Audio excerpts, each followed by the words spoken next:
Lugan, honneur de vous avoir. Donc, je vous présente très vite fait pour les gens qui vous connaissent pas. Vous êtes écrivain, vous avez écrit sur des tas de sujets, notamment l'histoire de l'Afrique, l'histoire de l'Égypte et des tas d'autres pays. Donc, vous êtes un historien de renom et c'est un plaisir de vous avoir à côté de nous. Donc, aujourd'hui, le but ce sera de présenter le livre Histoire du Maroc, des origines à nos jours. Donc, qui est un livre extraordinaire que j'ai lu, d'ailleurs que vous pouvez vous procurer par internet sur le site de Marif Culture pour ceux qui l'ont pas encore lu. Donc pour cela, j'aimerais bien discuter un petit peu des différentes périodes de l'histoire du Maroc. Donc vous demander quelques questions. Donc par exemple, qu'est-ce que c'était le Maroc avant Idriss Ier, c'est-à-dire le fondateur du royaume du Maroc? Est-ce que vous pouvez nous en dire davantage? C'est intéressant parce que si vous prenez la continuité historique depuis, moi je travaille sur la longue durée, hein, je suis un brodélien, et c'est tout à fait intéressant de voir que le Maroc, avant Idriss, ça a été la Mauritanie, pas la Mauritanie, la Oui, Mauritanie tingitane, c'est-à-dire une province romaine qui s'est trouvée à l'époque romaine englober une partie de l'actuel Maroc, alors que avant la période romaine, il y a eu le royaume de Maurétanie qui, lui, était le royaume maure, c'est-à-dire l'ancien Maroc, qui occupait quasiment le territoire de l'actuel Maroc. Donc il y a une continuité historique tout à fait intéressante dans cette partie de l'Afrique du Nord, du Maghreb, pardon. C'est l'Afrique du Nord, ça englobe l'Égypte, la Libye, la Tunisie, l'Algérie et le Maroc. Parlons du Maghreb. Parce que la différence dans l'époque pré-romaine du Maghreb par rapport à ce qui est l'ensemble de l'Afrique du Nord, c'est qu'il y avait des États berbères. Il y avait 3 États berbères dans l'actuel Maghreb, que j'appelle la Berbérie, donc avant la conquête arabo-musulmane. Il y avait le royaume des Massiles, qui était l'actuelle Tunisie à peu près, le royaume des Macéciles, à peu près l'actuelle Algérie, et le royaume de Maurétanie, l'actuel Maroc. très intéressant effectivement, puisqu'on voit que l'histoire du pays remonte à l'Antiquité, puis on voit par exemple que la ville de Volubilis a été fondée à cette époque, mais elle n'a pas été fondée Ah, tout simplement. attention, Oui, Volubilis n'a pas été fondé par les Romains. voilà, c'est ça que je voulais préciser. Volubilis a été fondé par les Berbères et ensuite Rome va embellir Volubilis. Mais attention, Rome va ne faire qu'un passage bref dans l'actuel Maroc. Disons que dès le IIIe siècle, Rome est sur le repli. Rome va se replier dans ce qui va devenir le Maroc. Rome va évacuer l'intérieur de l'actuel Maroc et va se recentrer sur le littoral du Rif et sur la région de Tanger. C'est pour cela que les Romains vont appeler cette région la Maurétanie L'Antiquité. tingitane, Tingis, de la ville de Tanger. C'est ça. En fait, les Romains vont conserver le contrôle du littoral de l'actuel Rif en protection du sud des Espagnes. On disait les Espagnes à l'époque. Et ce qui est très intéressant, c'est de voir qu'il y a une rupture dans la permanence romaine dans l'actuel Maghreb. C'est-à-dire que à l'ouest d'Oran, à peu près grosso modo, hein, pour être simple, il n'y a quasiment pas de présence romaine. C'est ça. Et il va y avoir un grand vide entre cette zone contrôlée dans l'ouest du Maroc et la région rifène et la région de l'actuelle Algérie, où les Romains vont être très présents, disons, de Cherchell jusqu'à la Libye. Oui, on le voit avec le nombre d'évêchés notamment qui étaient très nombreux dans cette région, alors qu'à l'ouest d'Oran, il y avait très peu d'évêchés, je pense deux, il me semble, si Tout à je fait, tout comprends à fait, bien. tout à fait. Non, Voilà. c'est une légende lorsque l'on parle de la présence romaine au Maroc. Et il y a eu une présence romaine, c'est évident, qui s'étendait dans la région de Salé. Les Romains avaient quelques points de contrôle et les Romains n'ont pas contrôlé l'intérieur du Maroc. C'est intéressant parce que il y a eu des fouilles archéologiques, des tentatives pendant des années pour essayer de voir s'il y avait une continuité entre grosso modo la région de Fès et les positions romaines de l'actuelle Algérie. Et rien n'a été découvert. Alors, dans l'état actuel des connaissances, il y a, si vous le voulez, un grand vide Rome ne s'étend pas au-delà, grosso modo, d'Oran, et avec quelques possessions. À Marnia, il va y avoir un camp romain qui va être tenu d'ailleurs par des cavaliers venus de Syrie, qui étaient des supplétifs de l'armée romaine. D'accord, ça marche. Alors on va passer à une autre période de l'histoire. Donc du coup, ça va être après la chute de l'Empire romain. Il va y avoir un énorme vide, vous imaginez bien. Donc il y aura ensuite les conquêtes arabes qui vont déferler sur le Maghreb. Donc ce qui est intéressant avec ces conquêtes-là, c'est que la conquête du Maroc ne va pas se faire vraiment par la violence, elle va plutôt se faire même pacifiquement, je dirais, puisque le Maroc enfin, avait une religion païenne, n'était pas christianisé contrairement au reste du Maghreb. Donc, le passage du paganisme à l'islam va être plus rapide. Pouvez-vous nous en dire plus à ce sujet-là? Alors, c'est un des grands paradoxes de. Attends, je vais couper mon téléphone parce que je Pas de sens qu'on souci. m'appelle et je vais le mettre sur le mode avion. Voilà. Alors, je coupe mes deux téléphones parce que je reçois pas mal de coups de téléphone en ce moment. Pas de Donc, souci. c'est un des grands paradoxes de l'histoire et qui a été très très bien étudié par les historiens qui sont intéressés à la question. Un grand paradoxe parce que l'on constate que toute la partie la Berbérie, parce que nous sommes dans le monde berbère, avant la conquête arabo-musulmane, la partie de la Berbérie qui va résister à la conquête, il va y avoir un siècle de résistance berbère, ben, c'est l'actuelle Algérie et l'actuelle Tunisie, c'est-à-dire les zones qui ont été les plus romanisées et les plus christianisées. Alors que l'actuel Maroc, qui a été très très peu romanisé et très peu christianisé, vous l'avez dit, l'on a trouvé peut-être un seul évêché à l'ouest, loin à l'ouest d'Oran, et c'est un évêché qui était à Tingi. Donc, vous voyez, c'était tout à fait limité. Alors, il y a un grand paradoxe qui est que donc le Maroc va se convertir, les Berbères du Maroc vont se convertir rapidement. Alors, comment? Nous ne le savons pas. Là, si vous voulez, c'est un grand vide de l'histoire. Il y a des légendes, il y a des légendes. L'historien se méfie des légendes. L'historien utilise la légende parce qu'il y a toujours un fond de vérité dans la légende. Mais souvent, la légende a été réinterprétée. Par exemple, la légende du voyage, des grandes conquêtes qui ont été faites vers l'Ouest sont des légendes parce que il va y avoir, tout a été réinterprété par l'histoire. En fait, ce qui va se passer, c'est très simple, c'est qu'un certain nombre de familles berbères qui vont se convertir à l'islam vont vouloir faire remonter leur conversion à une période la plus ancienne possible pour se rapprocher le plus possible des familles qui ont été les familles porteuses de cet islam. Donc il y a toute une idéologie qui va se faire à l'époque. Tout ceci pour dire que nous avons un vide dans la connaissance entre la fin de l'Empire romain et, disons, et presque l'émergence des Idrissides. Là, il y a un vide d'un siècle et demi, 2 siècles, D'accord. où les historiens sont un peu dans les nuages là-dessus. Oui. Il y a quelques éléments nous avons des éléments parce qu'il y a des sources arabes, mais qui sont anciennes. Des sources contemporaines de la conquête, il n'y en a pas beaucoup.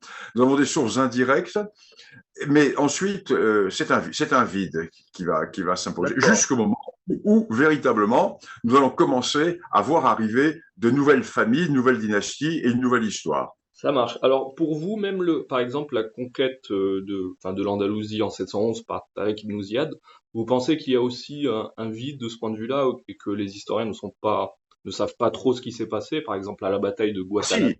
Oui, sur Ah ça, si, oui. si, ah si, Là, il nous y a sommes tout bien le... renseignés. Nous sommes bien renseignés. Il y a un très beau livre qui a été fait dans les années 90 par un collègue espagnol qui s'appelait Ignacio Olagüe, qui était professeur à l'Université de Barcelone, et qui avait fait un livre à l'époque qui avait fait une véritable révolution, qui avait été intitulé Les Arabes n'ont jamais envahi l'Espagne. En Voilà, fait, il voulait. C'est pas les Arabes, c'est les Berbères.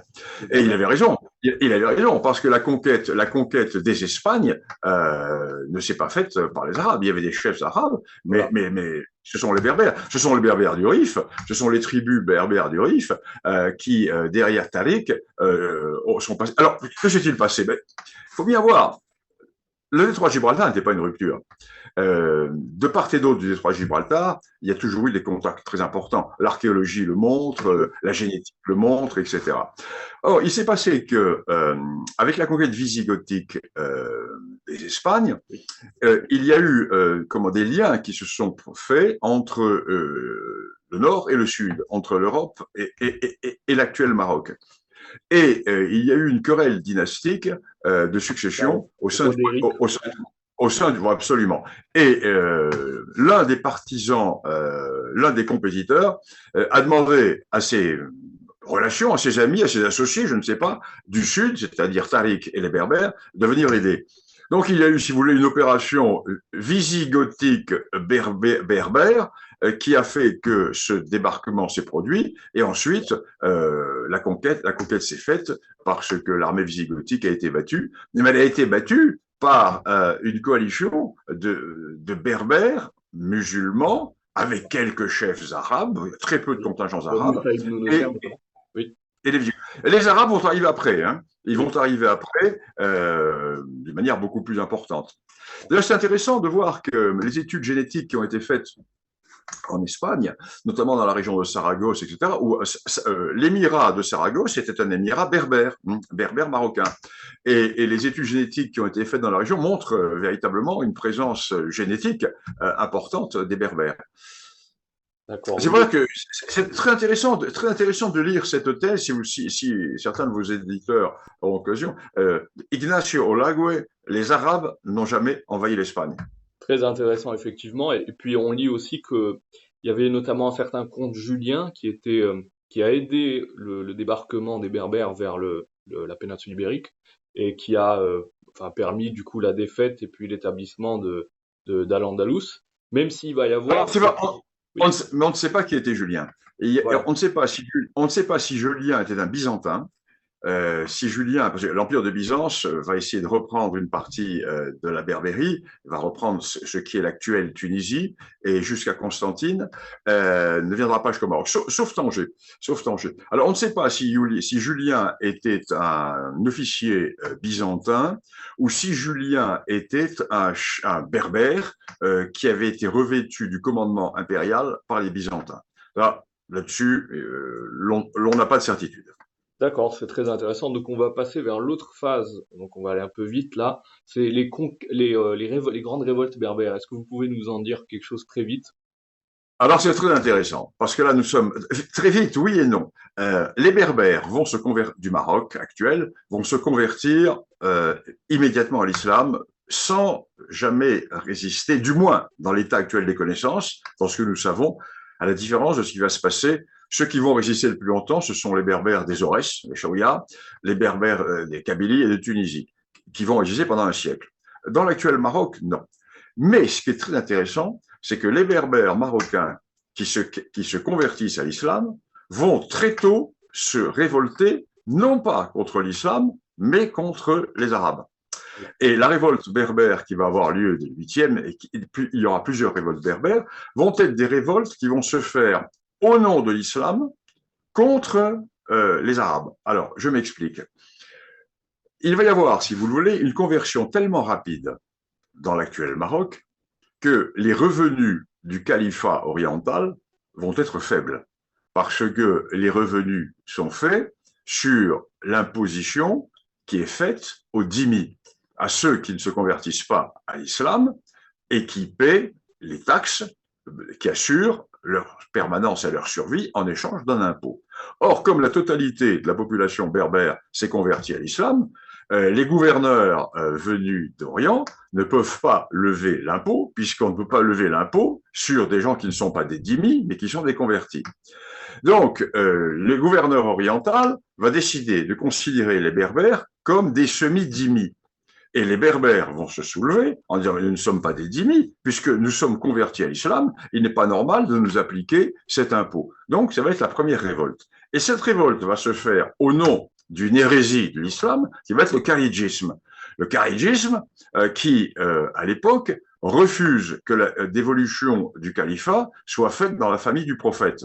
Et le kharidjisme, qui va avoir une vision égalitaire, va dire à la tête de l'Houma doit se trouver non pas un descendant de la tribu du prophète, mais le meilleur, le plus pur, l'élu de la communauté.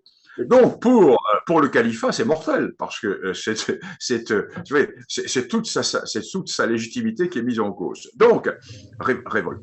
Et cette révolte berbère va l'emporter. Elle va l'emporter et elle va chasser les Arabes au nom de l'islam, hein, de toute l'Afrique du Nord, Kérouan, même jusqu'à Kérouan, qui va résister. Et là, bien sûr, il va y avoir ensuite la reconquête qui va se faire avec les Abbassides, mais qui ne reviendra pas jusque dans l'actuel Maroc. Voilà. Et puis, C'est très intéressant. C'est passionnant comme histoire. c'est très Parce qu'il passionnant.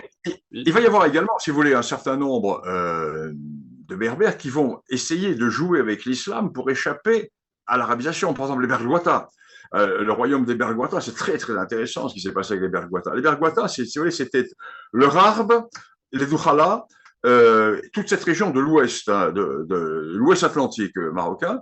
Et le royaume des Bergouata va tenir pendant plus de 2 siècles. Ils seront finalement éliminés par les Almohades, au début par les Almohavides et ensuite par les Almohades. Oui. Et eux avaient trouvé, interprété un des versets du Coran disant que le prophète apportait le livre, mais au peuple en fonction de leur tradition. Donc, il y Et aura un Coran en berbère, c'est ça. un Coran berbère. Donc, c'était tout à fait intéressant là aussi. On constate souvent, même régulièrement, dans l'histoire du Maghreb, que les Berbères vont utiliser très régulièrement les schismes de l'islam pour garder leur identité. Ce qui va se passer également avec les Koutama de Kabylie lorsqu'ils vont adopter le fatimisme, alors que le chiisme avec les fatimides, alors que là, les Berbères qui avaient lutté au nom d'une idéologie égalitaire qui était le kharidjisme vont ensuite adopter, certains d'entre eux, une idéologie totalement aristocratique qui est le chiisme, tout cela pour éloigner le Les califat Arabes, oriental. effectivement. Effectivement. Et puis, vous avez parlé aussi du califat abbasside, du coup, qui va s'établir en l'an 750, il me semble. Mais le califat omeyyade va quand même survivre, notamment en Andalousie actuelle, en 756, par l'intermédiaire de Abderrahman Ier, dont la mère était berbère. Il faut. Tout à fait, tout Et, à fait, tout à fait. et, Avec alors, il va y avoir un jeu à trois qui va se passer justement entre Al-Andalus, l'Orient et le Maroc. Et ensuite, bon, tout va être remis en cause avec les Almoravides. Hein, les Almoravides qui vont déferler jusque l'empire des deux rives, hein, qui vont déferler jusque dans le nord de l'Espagne et qui vont, si vous le voulez, j'allais dire, maroccaniser Al-Andalus. c'est ça, absolument. Et du coup, alors on va Alors passer. que parce que jusque-là, Al-Andalus, qui était berbère, mais qui était philosophiquement et politiquement oriental. Tandis Absolument. qu'à partir d'Almoravide, on a vraiment la marocanisation d'Al-Andalus. Absolument, puisque, alors après du coup la période idrisside, il y a eu enfin aussi les taïfas à l'Andalous, donc au XIe siècle où il y aura une division entre les différents taïfas, et puis les Almoravides vont venir réunifier tous ces territoires. Et d'ailleurs c'est aussi l'histoire un petit peu du Cid, un petit peu, je sais pas si vous avez vu le film sur le Cid, où vous voyez à un moment donné les Almoravides débarquer. Le Cid étant quelqu'un qui a travaillé aussi au service de certains taïfas, notamment le taïfa de Saragosse que vous avez nommé tout à l'heure. Alors, c'est très intéressant parce que l'histoire n'est pas faite, c'est pas du noir et du blanc. Il n'y a pas eu un front islamique contre un front chrétien. Il y a eu effectivement sur la longue durée, dans un premier temps, une poussée de l'islam et dans un second temps, une repoussée en sens inverse du christianisme. Mais à l'intérieur de cette poussée, il y avait des alliances qui étaient complètement variantes. Les musulmans ont eu très régulièrement des combattants chrétiens avec eux, et les chrétiens avaient très régulièrement des combattants musulmans avec eux. Et ceci va se retrouver, mais même au Maroc, il va y avoir, à l'époque des grandes dynasties marocaines, des contingents musulmans, des contingents chrétiens qui vont combattre pour le compte des sultans du Maroc. Donc, l'histoire n'est pas en noir et blanc, et l'histoire est Pas intéressante aux binaire, marges. oui. Il y a les grandes tendances et puis il y a les marges. Hein. Oui, oui. Et alors du coup, on va reprendre un petit peu enfin, la frise chronologie. On va parler un petit peu des Idrissides. Donc, vous nous parlez peut-être d'Idriss Ier, qui est un descendant d'Ali, n'est-ce pas? notamment par l'intermédiaire de Hussein, et qui va fonder en l'an 788 le royaume du Maroc et fonder aussi sa capitale Fès, qui va être le cœur, on va dire, culturel du royaume pendant plusieurs siècles. Idriss II. Oui, C'est Idriss donc II, Fès. effectivement, qui fonde Fès. Alors c'est intéressant parce que dès ce moment-là, on voit se développer une capitale qui va rayonner parce que sous les Idrissides, il faut bien voir que le Maroc déborde. Le Maroc déborde. Tlemcen est une ville idrisside. J'ai écrit un article dans la revue, je ne sais pas si vous connaissez, si vous lisez le 360, qui est une Oui, oui. excellente revue marocaine. J'ai Oui. fait un article il y a quelque temps dans le 360 dans lequel j'avais intitulé Tlemcen la marocaine. Parce que quand vous prenez l'histoire de Tlemcen jusqu'à l'arrivée des Turcs, jusqu'au XVIe siècle, entre le début des Idrissides et la période des Turcs, vous constatez que Tlemcen a été plus souvent marocaine qu'elle n'a été tlemcénite, parce que ça démarre avec les Idrissides. On peut vraiment dire que le Maroc démarre tel qu'il est avec les Idrissides. L'on peut bien entendu faire remonter au royaume de Mauritanie, mais disons que si l'on va avoir une vision beaucoup plus historique, euh, tout démarre avec les Idrissides. Oui, effectivement. Puis vous avez bien fait de le rappeler, puisque même quand on voit les monuments de Tlemcen, par exemple le palais du Méchoir, on voit clairement que c'est une architecture marocaine, hein, en termes enfin, du zélige et tout ça. Hein, Mais ce sont les Almoravides. Ensuite, les grands monuments de Tlemcen, les premiers, ce sont les Almoravides ça. Non, c'est évident, c'est tout à fait intéressant. Et aussi bien Almoravides, Almohades, Mérinides, etc. Tlemcen, si vous voulez, la différence entre Fès et Tlemcen, c'est que Fès a créé un empire, tandis que Tlemcen n'est resté qu'une principauté, très brillante d'ailleurs, très brillante, mais qui n'a jamais eu de véritable autonomie, car Tlemcen a été prise donc entre le Maroc et entre Tunis, parce que Tunis a développé également un impérialisme étatique à l'époque. Oui. Et donc, Tlemcen va toujours être prise entre les deux, et les plages d'autonomie de Tlemcen ne vont se faire qu'en période de décadence hafside ou marocaine. Et quand le Maroc est en décadence, Tlemcen reprend son autonomie et son souffle. Et dès que le Maroc reprend son rôle, Tlemcen repasse sous direction ou sous influence marocaine. Très intéressant, effectivement. Alors, j'aimerais aussi vous parler des Fatimides qui vont à un moment donné apparaître dans l'actuelle Algérie. Vous avez entre l'Algérie et la Tunisie, je dirais, et puis qui vont. Bon, ils apparaissent très bien chez les Koutama, c'est-à-dire en Kabylie, en petite Kabylie. Et ils vont réussir Nous quand savons même très bien. à Pardon. vassaliser pendant une certaine période le royaume idrisside, il me semble. Oui, alors donc les Koutama qui sont bien connus, sont des Berbères bien connus. Ils étaient déjà connus à l'époque romaine et à l'époque byzantine sous le nom d'Ukoutamani. C'est eux qui fournissaient aux Romains leurs auxiliaires de cavalerie, car c'était une population de cavaliers et c'était des guerriers et qui ont toujours eu un rôle très important à l'époque romaine et à l'époque byzantine. Et il va se trouver que ces Koutama vont adhérer comment dirais-je, au chiisme. Et ils vont adhérer au chiisme, alors qu'ils sont berbères, et ils vont adhérer au chiisme derrière, comment dirais-je, un Mahdi qui vient d'Orient.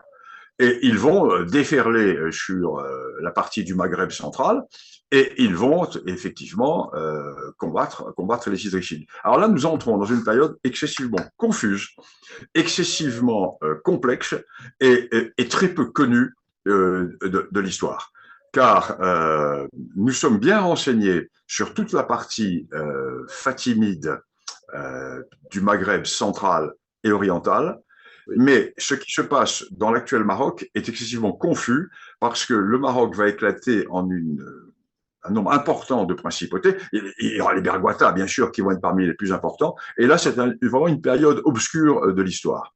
Oui, justement, parce que je lisais qu'il y avait des thèses qui disaient aussi que le califat de Cordoue se serait interposé à cette époque-là Nous revenons au califat de Cordoue, qui lui est bien entendu un califat oriental et qui va lutter contre cette déviance. Et le califat de Cordoue va s'appuyer sur un certain nombre de forces marocaines pour lutter justement contre les Fatimides. Donc nous avons, si vous voulez, un triple front qui s'établit et nous rentrons dans une période véritablement d'un siècle de grand désordre, avec en plus la fin du royaume de Tiaret, qui était ce royaume qui était une descendance d'un royaume kharidjite, avec l'émigration qui va se faire vers Ouargla, avec les Mzabites, etc. Donc c'est très compliqué. C'est une période de mise en place et de grands bouleversements. D'accord, effectivement. Alors c'est vrai que cette période est très complexe avec aussi les Banu Ifren qui vont aussi apparaître à un moment donné, ça va être un petit peu très bordélique. Mais en tout cas, ce qui est sûr, c'est que au XIe siècle, tout cela va cesser avec l'arrivée notamment des Almoravides qui vont, Ah notamment oui. avec Youssef Ben Tachfin. Alors ça, les Almoravides, très intéressant, les Almoravides, parce que ce sont donc les Berbères du Tanhaja, Sahara, oui. du Sahara dit occidental, hein, du Sahara marocain, et qui sortent du désert et qui vont être porteurs d'un renouveau de l'islam et qui vont déferler véritablement sur la partie ouest du Maghreb, parce que les Almoravides, à la différence des Almohades, ne vont pas conquérir tout le Maghreb. Et va se passer ce que les historiens ont appelé le feu de paille almoravide. Un feu de paille parce que ça va durer à peine un siècle. À peine un siècle. Une énergie vitale et conquérante qui sort du désert, qui englobe tout l'actuel Maroc, qui passe aux Espagnes et qui va permettre aux islams d'Al-Andalus, qui étaient en phase de dislocation et en phase de recul devant les chrétiens, de reprendre un essor et j'allais dire d'aller presque encore plus au nord qu'à l'époque de la première conquête qui a été faite par Tariq et ses successeurs. Donc, les Almoravides, pardon, qui sont des Berbères du désert. Et ces Berbères du désert vont être chassés du pouvoir après ce feu de paille par d'autres Berbères. Les Alors là, Almoravides. des Berbères, oui, les Berbères de la montagne, les Intata, les Berbères comment dirais-je, du Haut Atlas, hein, les Berbères de ces zones Tizintes, Tizinchika, etc. Les ancêtres de ces grandes tribus qui vont contrôler tout cet ensemble des hautes terres et qui vont ensuite constituer les grandes tribus guerrières que l'on va retrouver jusqu'à l'époque française, ces tribus guerrières qui vont être les tribus qui vont lutter contre les Français, qui ensuite vont passer au service des Français et qui vont fournir à l'armée française des contingents de guerriers extraordinaires. On parle en ce moment du débarquement de 44, mais ces tribus qui vont fournir les goums du général Guillaume et qui vont permettre, après le débarquement en Provence, la conquête de l'Italie et la remontée jusqu'au cœur d'Allemagne. Donc c'est tout à fait intéressant. Voilà encore une permanence dans l'histoire. Donc ces Berbères almoravides vont être chassés par les Berbères almohades, qui, eux, reviennent à une interprétation de l'islam qui est beaucoup plus basée sur le livre, et qui vont, eux, donner à leur conquête une forme, j'allais dire, beaucoup plus élargie, parce que les Almohades vont aller jusqu'à Tripoli. Oui. Ils vont, là, c'est la grande période marocaine qui va aller jusqu'à Tripoli. Oui.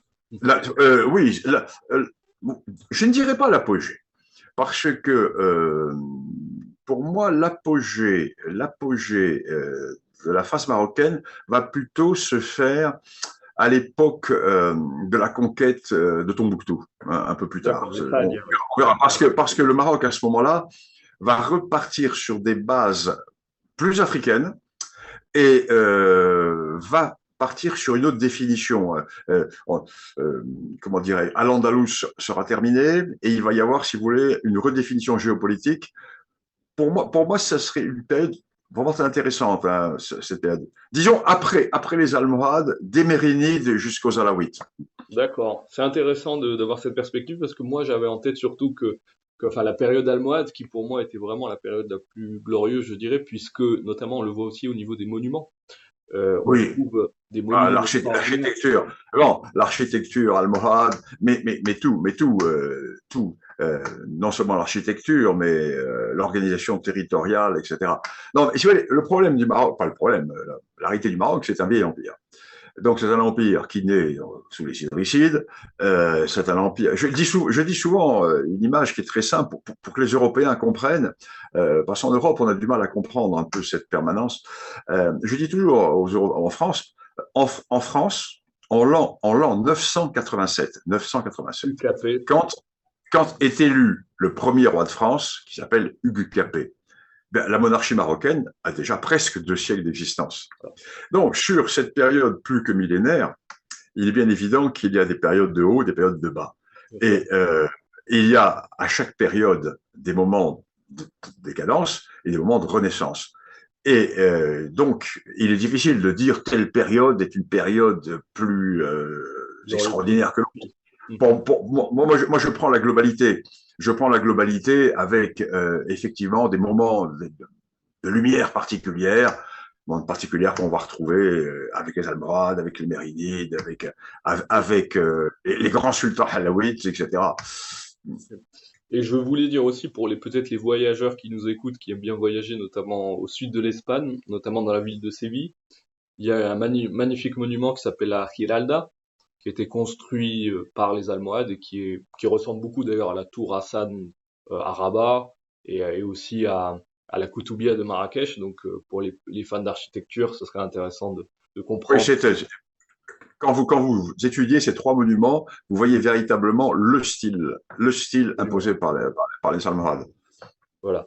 Donc les Almohades vont malheureusement périr très vite, notamment à cause d'une bataille qui est la bataille de las Navas de Tolosa en 1212, qui a été quand même, où quand on voit sur Wikipédia, toute l'Europe s'est dressée face à, on va dire au Maroc à l'époque, pour pouvoir vaincre voilà, cet empire. Donc c'est intéressant de voir comment, même si cet empire a connu une grandeur, mais va s'effondrer très vite.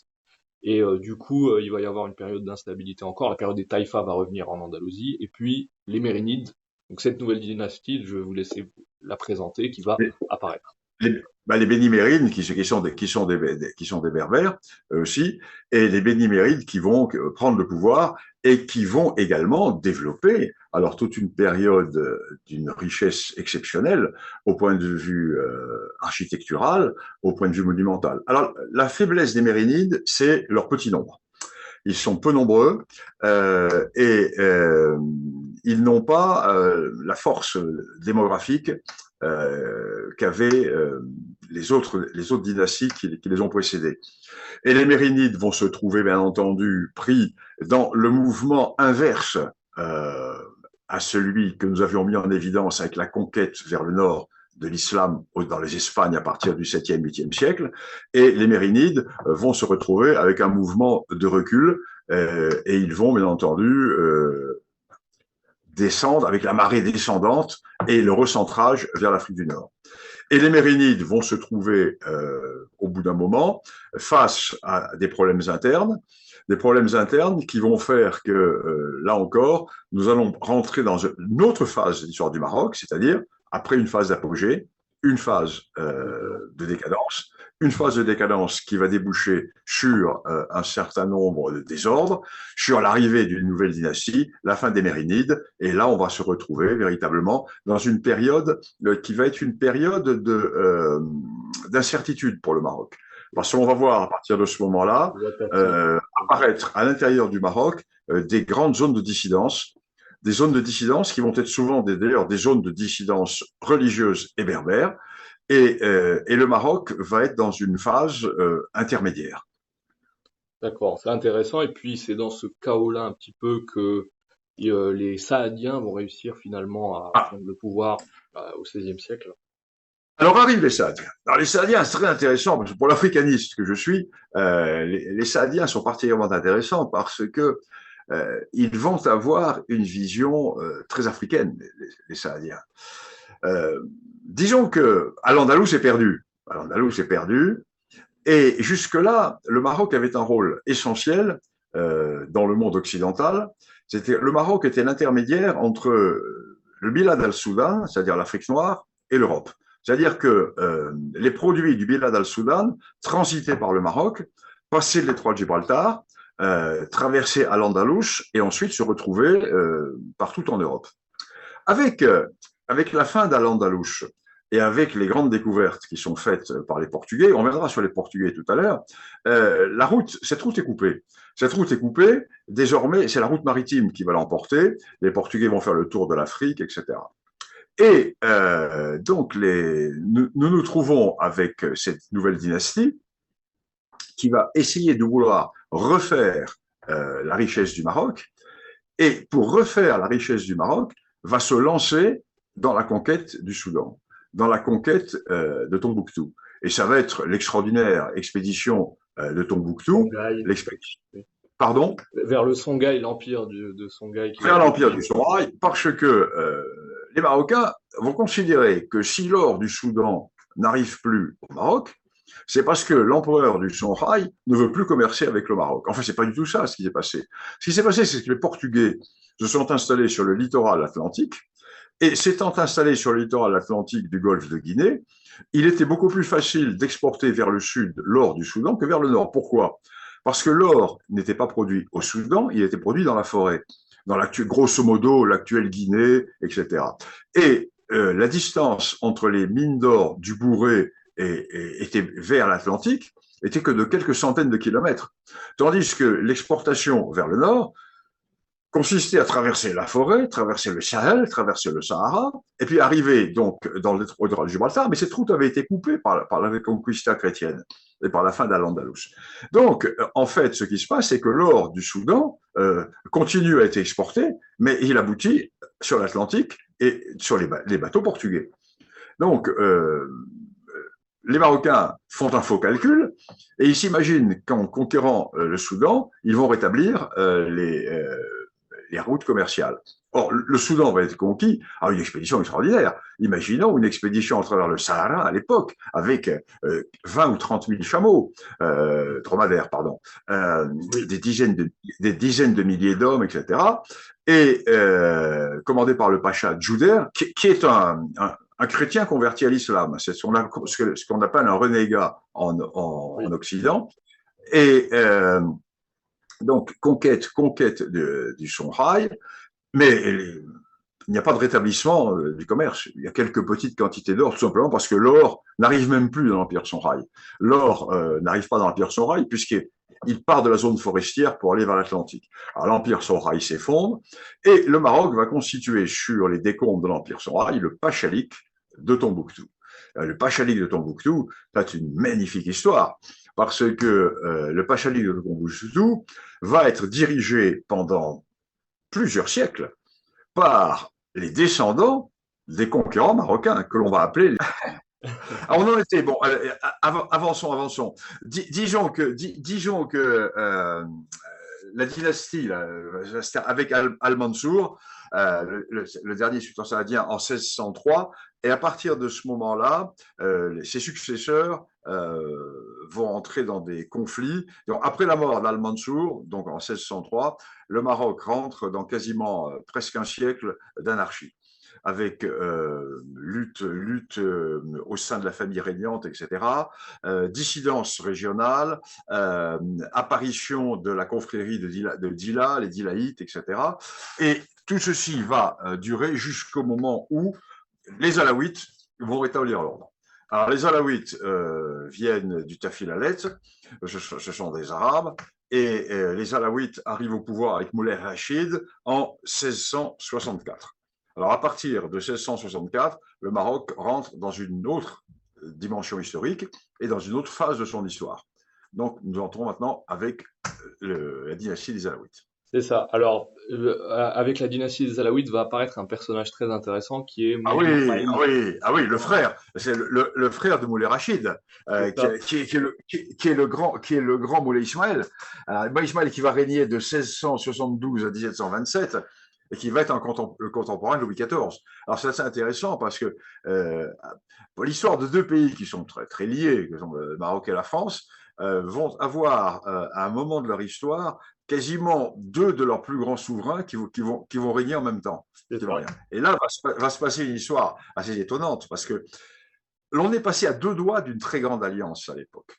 Oui, D'une un très grande mariage alliance. notamment avec la fille de. Oui, oui, mais si vous voulez, il y a eu une incompréhension. Moi, j'ai une de mes étudiantes dans le temps, une marocaine, euh, Abou Alpha, qui a fait une très belle thèse sur justement les relations entre Louis XIV et Moïse Ismaël. Et elle démontre dans sa thèse qu'en fait, pourquoi l'alliance ne s'est pas faite? Parce qu'il y a eu une incompréhension, souvent des erreurs de traduction et des incompréhensions entre ce que voulaient les uns et l'autre. Alors, résumons-nous. Euh, il y avait l'intérêt des deux côtés. Hein. Un État n'a pas d'amis, il a des intérêts et des intérêts amicaux. Alors, quel était l'intérêt de Louis XIV? L'intérêt de Louis XIV, c'était de s'entendre avec Moulay Ismaël de façon à ce que la course soit supprimée. Et l'intérêt de Moulay Ismaël était de s'entendre avec Louis XIV pour que Louis XIV soit son allié contre contre les Espagnols. Pendant la guerre de succession d'Espagne, Moulay Ismaël va être du côté de Louis XIV. Ouais. Oui, mais tout à fait. Et alors, mais finalement, il va se passer une chose, c'est que Louis XIV, la couronne d'Espagne, va retomber finalement dans les bras de la France. Et il est évident que ceci va arrêter toute cette tentative. Mais c'est intéressant de montrer, si vous voulez, qu'il y a eu des convergences qui ont été. Il y a eu les ambassadeurs qui ont été reçus, etc. On a de très beaux textes là-dessus, de très beaux textes à la fois marocains et français concernant cette tentative. Voilà. Oui. Il y a une très grande histoire de toute façon entre les différentes ambassades, notamment on le voit même à l'époque des Saadiens avec la couronne d'Angleterre, où vous allez avoir un envoyé des Saadiens qui va être même peint et qui aurait peut-être inspiré Shakespeare dans Othello, mais ça on ne sait pas, c'est des rumeurs, on ne peut pas confirmer. Alors, ce qui est intéressant, c'est que le Maroc va installer son ministère des Affaires étrangères à Tanger, de façon alors pour plusieurs raisons, parce que Tanger est plus près de l'Europe, et ensuite parce que ça permettait, si vous le voulez, d'avoir une sorte de sas entre les contacts, parce que la monarchie marocaine va avoir des capitales qui vont se déplacer, et quasiment le siège des affaires étrangères sera à Tanger, jusqu'à l'époque qui va précéder le protectorat. Toutes les négociations vont se faire à Tanger. Et d'ailleurs, à Tanger va se dérouler une bataille très importante en 1664, il me semble, entre l'Angleterre et le Maroc, qui va aboutir à une victoire décisive marocaine. Donc ça aussi. Oui, tout à fait. Mais là nous sommes à l'époque où, comment dirais-je, le Maroc a une politique maritime qui est importante. Une politique maritime que l'on va retrouver, qui n'était pas uniquement salétine, hein. C'est pas uniquement comment dirais-je, les corsaires de Salé. Le Maroc a une marine, et il va y avoir une marine qui va rentrer en décadence d'ailleurs à la fin du XVIIIe siècle, au début du XIXe. Et le Maroc, qui va se tourner vers la mer, va se replier sur l'intérieur. Et au moment où va se faire le protectorat, donc le Maroc sera dans la phase de repli vers l'intérieur. Et un des grands atouts, un des grands apports du protectorat, c'est Lyautey qui va avoir cette idée. Lyautey va comprendre que la force du Maroc, c'est sa projection vers l'extérieur. Et Lyautey va contribuer à rouvrir le Maroc vers l'extérieur, qui avait été déjà ouvert, parce qu'il y avait toutes les villes du littoral, il y avait Mogador qui avait été développé, etc. Mais pendant, disons, fin 18e, début 19e, cette fermeture s'était faite, et le début de la réouverture du Maroc vers l'Atlantique, c'est Lyautey. Et ensuite, bien entendu, cela va se faire avec l'époque de Mohamed V, Hassan II, et puis finalement, la récupération du Sahara qui va faire que le Maroc est redevenu une grande puissance maritime. Très intéressant. Alors j'aimerais aussi aborder un autre sujet qui est les Maurices. Alors je ne sais pas si vous avez abordé. Alors on refait complètement l'histoire. Il nous reste plus un quart d'heure, dites-moi. Il faut faire une deuxième émission. Avec plaisir. Alors, les Morisques, Braudel disait il n'y a pas de jugement moral à porter. Mais pourquoi les Morisques? Bon, il s'est trouvé pour des raisons internes espagnoles que les Espagnols ont expulsé les Morisques, mais ça a été un gain formidable pour l'Espagne. De même qu'en France, la condamnation des protestants va être un gain formidable pour la Prusse, parce que les centaines de milliers de protestants qui sont partis, oui, les Huguenots qui sont partis en Prusse, vont donner à la Prusse son ossature militaire moderne. Car ce sont, quand vous prenez les noms de l'état-major allemand en 1914, autour du Kronprinz, vous avez quasiment un tiers des noms sont des noms français. Ce sont des descendants de Huguenots français qui sont partis. Et bien, alors, il s'est passé. Enfin, moi, j'ai une partie de ma famille qui était là-dedans. Il y avait un von Lugan qui était à l'état-major du Kronprinz en 1914. C'est une branche de ma famille qui était partie en Prusse. Et donc, non, c'est amusant. Alors, il va se passer la même chose au Maroc, parce que ces Morisques vont donner au Maroc, comment dirais-je, un atout considérable, un atout architectural, artistique. Ne parlons pas de la musique, du folklore, etc., mais au point de vue et au point de vue commercial et au point de vue maritime, parce que Salé va être fait par qui? Par les Maurices venant d'Hornachos, los Hornacheros, qui vont financer le début de la course salétine. Donc c'est très intéressant l'apport des Morisques, de même que la Prusse doit dire merci à Louis XIV, merci pardon à la France d'avoir, comment dirais-je, persécuté les protestants. Le Maroc devrait dire merci à l'Espagne d'avoir expulsé les Morisques. Oui, d'ailleurs, à ce titre, je suis descendant de Maurice. Donc, c'est pour ça que je vous ai posé la question, c'est intéressant. De quel endroit? Alors, je ne saurais dire. Alors, je suis originaire de Fès, mais on appelle ça les Fassi Andalousie, c'est-à-dire oui, les Fassi Andalousie, oui, voilà. Oui, comme une grande partie des familles Fassi. C'est ça. Ouais. Donc, c'est très intéressant de connaître ces différentes histoires. C'est une très belle histoire. Moi, j'aime beaucoup cette période. Moi, j'aime bien, dans la longue durée, j'aime bien les histoires qui sont les histoires de bordure. C'est ce qui permet d'expliquer la grande histoire. Bien sûr, c'est ça qui est fascinant. Donc, alors, pour finir, on va un petit peu parler de la fin des derniers siècles, c'est-à-dire l'arrivée notamment des différentes puissances européennes qui vont venir. Voilà. Alors que c'est la phrase d'Alaouite, le Maroc devient un artichaut qui est dépecé feuille à feuille, n'est-ce pas? Alors, ce qui va se passer, la malchance du Maroc, c'est que le Maroc va être en période de décadence au moment où l'Europe est dans son plus grand moment d'apogée. Donc, il y a un vide. Et le Maroc va essayer de résister au maximum. Il va résister très habilement, justement grâce à ces ministres qui sont à Tanger et qui vont jouer le jeu entre les diverses puissances.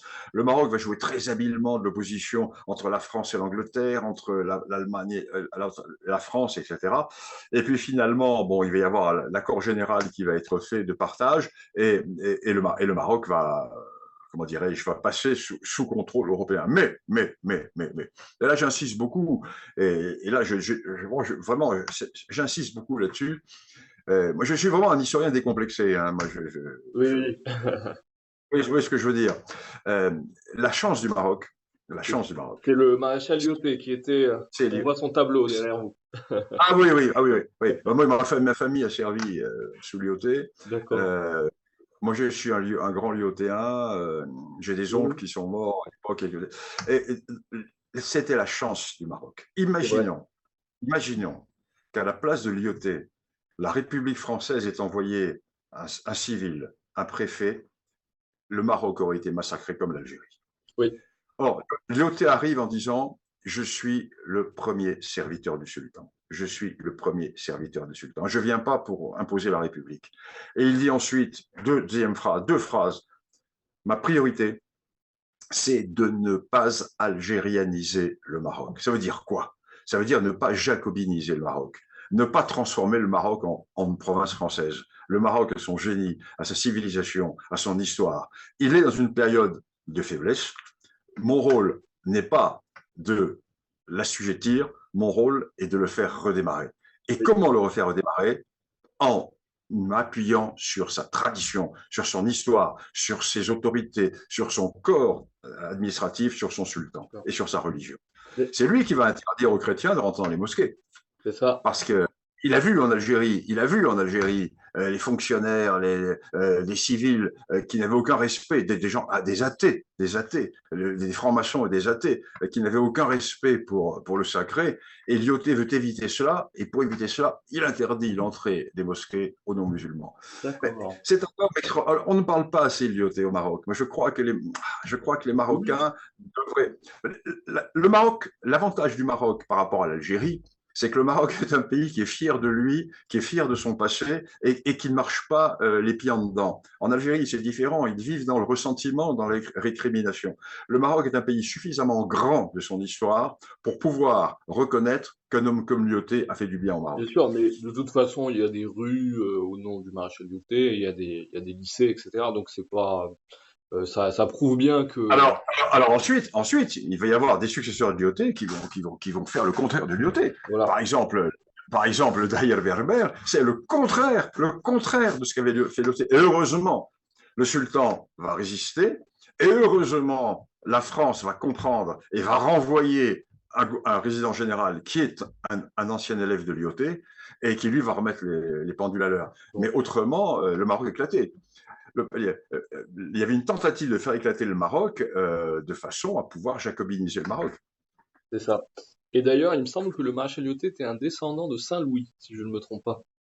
Il est possible, c'est une vieille famille de Lorraine, c'est possible. Mais Lyautey, c'est un personnage extraordinaire. Bien sûr. Et la maréchale, c'est elle qui a créé la goutte de lait, c'est elle qui a créé les jardins d'enfants au Maroc, etc. Elle a eu un rôle social très très important, très important. Oui, effectivement. Alors. Oui, savez-vous que sur le tombeau du maréchal, le maréchal est enterré aux Invalides. Oui, je connais la phrase. Plus je connais les Marocains et plus je les. En arabe. En arabe. C'est pour lui qui était un grand catholique, c'est un catholique traditionnaliste. Oui. Eh bien, sur son tombeau, c'est une inscription qui est en arabe. Oui. Extraordinaire, effectivement. Ouais. Bon, en tout cas, voilà, les relations entre la France et le Maroc ont été, enfin, pour moi, même si en ce moment c'est un peu compliqué avec les différents régimes. Ça va mieux. Ça va mieux. Oui. Non, ça ira mieux, véritablement mieux, le jour, et ce que nous attendons tous, le jour où la France véritablement se prononcera de manière sans équivoque sur une question qui intéresse beaucoup les Marocains. Si vous voyez ce que je veux dire. C'est sûr. Bon, en tout cas, je vous remercie infiniment pour ce résumé de l'histoire du Maroc. Et en tout cas, j'invite. On a chevauché. Enfin, je suis un cavalier, donc c'est pas ça. On est passé au grand galop de l'histoire du Maroc. Mais c'est pour ça que j'incite mes téléspectateurs à acheter le livre complètement, à le lire et puis à le réserver sur Internet ou à l'acheter. Que je confirme, c'est un livre fascinant, extraordinaire. Et puis j'invite aussi les gens à acheter d'autres livres de Monsieur Lugan, notamment Le Sahara occidental en 10 questions, ou d'autres livres qui pourraient intéresser, notamment l'histoire de l'Égypte ou l'histoire même de l'Afrique du Sud. On a pu en parler tout à l'heure. Et ma grosse histoire de l'Afrique du Nord. Bien sûr, effectivement. Et l'histoire des Berbères. Oui, l'histoire des Berbères qui vient d'être éditée aux éditions du Rocher, je crois. Oui. Voilà. C'est ça, aux éditions du Rocher. Voilà, donc on les voit à toutes les librairies ici à Casablanca, donc j'invite les gens à ne pas hésiter à les acheter. Ils ne regretteront pas du tout. En tout cas, moi, j'ai pu lire, j'ai pu apprécier totalement vos livres. Et puis, je vous remercie pour votre incroyable connaissance des différents sujets. Voilà, on voit que d'ailleurs, ça m'étonne que des gens puissent vous critiquer, notamment en France. J'ai vu que je trouve ça incroyable, notamment les. Vous savez, la France vit dans une guerre civile intellectuelle. Ouais. Entre, si vous voulez, tout un courant wokiste, rejetant le sacré, ne croyant en rien, comment dirais-je, des gens vraiment qui n'ont plus de repères, et encore une France enracinée. Et Bien encore une sûr. France. Alors moi j'appartiens à cette seconde partie, Le pays réel, mais oui. le pays, oui, le pays réel, le pays réel. Parfois, comme je défie souvent, je me sens un peu comme un émigré de l'intérieur. Vous voyez, et comme les émigrés sont partis après la révolution de 89 à l'extérieur, moi, Les je suis Vendéens. un émigré à l'intérieur dans mes provinces. Et je ne vais plus à Paris. Je ne vais Ah plus à oui, oui, Paris. oui, j'ai Je ne vais vécu en plus à France, Paris. donc je sais ce que vous pouvez ressentir, notamment à Paris, puisqu'il y a une différence Cette énorme. ville qui est, cette ville qui est une ville merveilleuse, même Bien moi, sûr, j'ai bien fait, sûr. Mais, qui est devenue, c'est plus rien. oui, C'est plus rien. personnellement, Et j'ai alors, et quand vous arrivez à Rabat, par exemple, c'est le choc, c'est le choc culturel. C'est le choc civilisationnel et culturel de voir une ville qui est extraordinairement propre, extraordinairement bien tenue, avec des gens polis, avec des gens qui sourient, avec non, Rabat est une grande capitale. Et oui, là, oui, véritablement, le roi Mohamed VI a fait un très, très, très, très oui. gros travail qui saute aux yeux. C'est Ouais. vrai que la Casbah des Oudaya est très, très jolie, donc je peux recommander aux touristes de venir. Et même le jardin andalou qui se trouve d'ailleurs qui a été fait Bah, pour le écoutez, Maroc. je vais vous faire une triste confidence, une Oui, très triste d'accord, confidence. allez-y. En 1990, j'ai failli acheter une maison à la Casbah des Ah, Oudaya. Mais attendez, et j'ai hésité, je ne l'ai pas acheté. Finalement, la maison est passée sous le nez, et maintenant ce n'est plus achetable, si vous voyez ce que je veux dire. oh non, dommage. Ah, d'accord. Il faudrait vraiment être milliardaire pour pouvoir. Ah oui, et j'ai voilà. Mais bon, Voilà. vous pourrez trouver peut-être ailleurs, hein, Oui, oui. en tout cas, vous êtes Ah, chez mais vous au Maroc. il y a des jolies petites villes marocaines sur le Chefchaouen littoral notamment. notamment. Ouais. Oui, et c'est Le trop littoral aussi, touristique, oui. Chaouet. Oui. Sur le littoral, un peu partout. Oui, Et puis partout dans ma vie. c'est Et vrai. il n'est pas dit que je ne revienne pas vivre une partie de l'année au Maroc. Eh bah, vous êtes le bienvenu en tout cas. Voilà. Et moi, j'ai passé toute ma jeunesse à Meknès. Oui, Moi, je suis meknassi, mais et il n'est pas dit que je ne revienne pas dans une phase différente de mon existence, passer une partie de l'année au Maroc. oui. Bon, bah, en tout cas, vous êtes le bienvenu quand vous voulez. Et puis, en tout cas, je vous remercie énormément pour cet entretien. Bon, eh bien, Oui, cher monsieur, oui, je salue tous nos amis marocains. oui, Et puis j'espère que ces quelques chevauchés à travers l'histoire du Maroc auront donné envie d'approfondir encore bien sûr. l'histoire de leur. C'est, Voilà. je les incite. Bon, bah, Allez, à allez, bientôt. à bientôt. Merci à vous. Merci beaucoup. Merci, Je vous enverrai la vidéo. merci, merci. Merci à vous.